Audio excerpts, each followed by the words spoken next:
Salut les beautés, soyez les bienvenus sur Déjame Masticarlo. Je suis Alejandra et aujourd'hui, c'est le printemps. Et ça, c'est tout ce qui compte. Parce que qui dit printemps dit nouveaux fruits. Nouveaux fruits. Nouveaux fruits.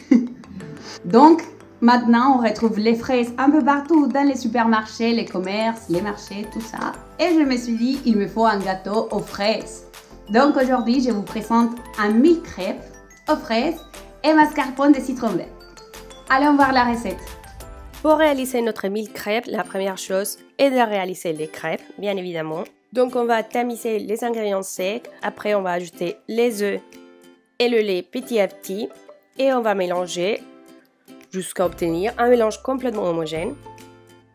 Cette recette de crêpes que je réalise ici est exactement la même qu'on avait réalisée début février ou fin janvier, je ne me rappelle pas trop, pour la chandeleur. Donc je vous invite à regarder cette vidéo. Je vais mettre le lien quelque part par ici dans la vidéo et également dans la description. Et comme ça, les crêpes n'auront plus de secrets pour vous.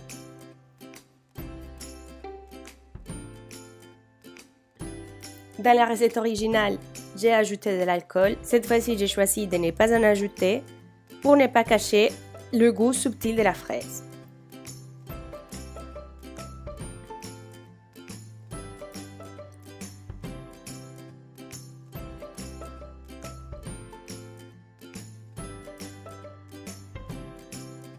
Là, je vais utiliser de l'huile de coco pour réaliser mes crêpes.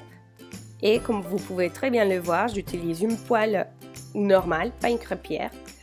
Donc, si vous n'avez pas une crêpière, sachez que vous pouvez aussi réaliser les crêpes avec une poêle. Ça marche aussi bien.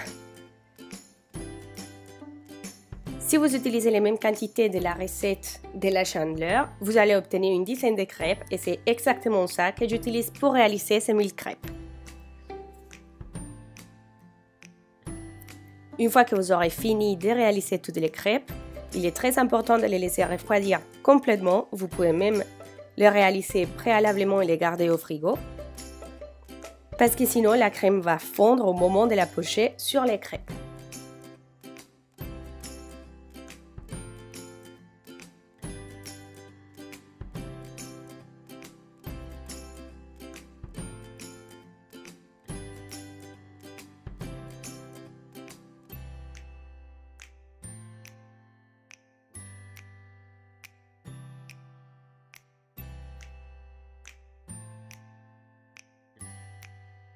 Pour la crème mascarpone, je viens mettre dans le bol du batteur le mascarpone et la crème entière et on va fouetter jusqu'à les intégrer complètement.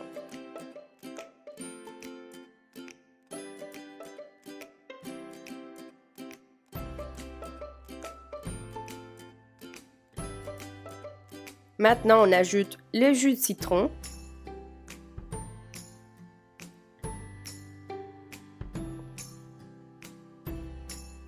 Et lorsque c'est bien intégré, on va venir ajouter le sucre glace tamisé. Très important toujours de tamiser pour ne pas avoir de grumeaux.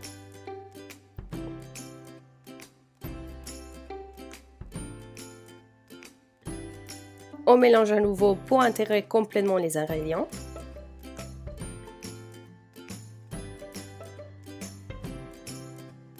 Et une fois que c'est fait, on ajoute le zeste de citron vert. Ça va nous permettre d'avoir un goût plus prononcé de citron. Parce que si on ajoute seulement le jus, il va être un peu trop subtil à mon goût. Donc je préfère aussi ajouter le zeste. Personnellement, quand je sais que je vais utiliser le zeste, je préfère acheter des fruits bio pour être sûr qu'il n'y a pas des pesticides, des saloperies dans la peau du fruit. À la fin, on obtient une crème lisse. Moi, je vais mettre cette crème dans une poche à douille. Je vais utiliser une douille lisse.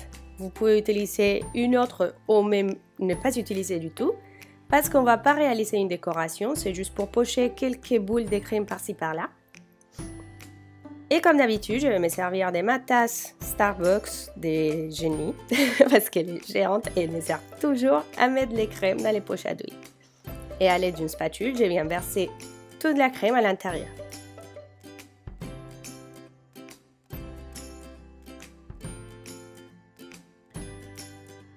Pour Pour finir, j'ai fait un petit nœud avec l'excédent des poches à douille et je laisse reposer la crème au frigo jusqu'à son utilisation. Une fois que tout est prêt, on va commencer le montage. Donc je mets une crêpe et des petits lamelles de fraises dessus. Et je vais pocher quelques boules de crème par-ci par-là entre les morceaux de fraises. Et une fois que j'ai fait ça, je recommence l'opération avec toutes les crêpes.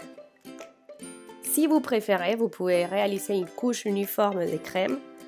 Moi, je préfère le faire comme ça parce que comme on a une crème qui est très riche, le mascarpone et la crème entière sont très riches en graisse, on prend le risque de cacher le goût de la fraise avec cette crème. Donc, je préfère juste faire quelques boules par-ci par-là parce que comme ça, quand on prend une bouchée, ça sera un peu la surprise, on peut avoir de la crème ou on peut avoir de la fraise, mais on n'aura pas forcément les deux en même temps, ce que je trouve qui est bien.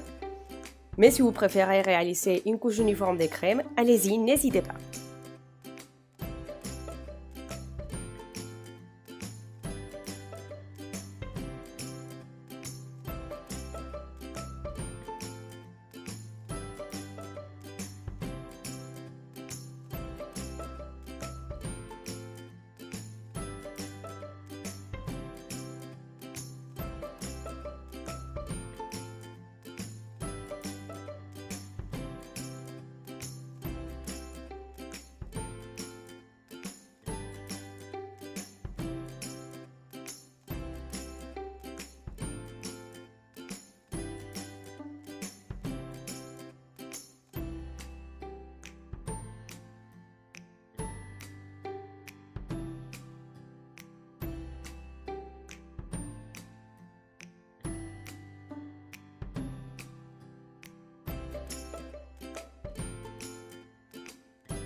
Et quand on a fini, on fait une petite rosace de fraises pour la déco.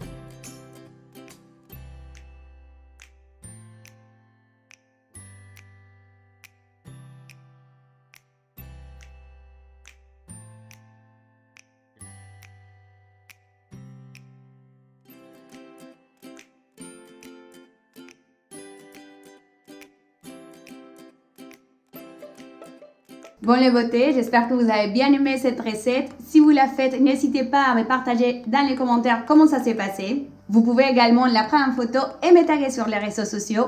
Pour cela, je vous laisse par ici mon Instagram. N'hésitez pas à me suivre pour regarder les photos avec lesquelles j'essaye de vous donner envie des gâteaux toute la semaine. Et je vous invite également à activer la cloche de notification pour savoir quand il y a une nouvelle vidéo. Si vous avez bien aimé la vidéo, partagez-la avec tout le monde, votre famille, vos amis, vos collègues, tout le monde.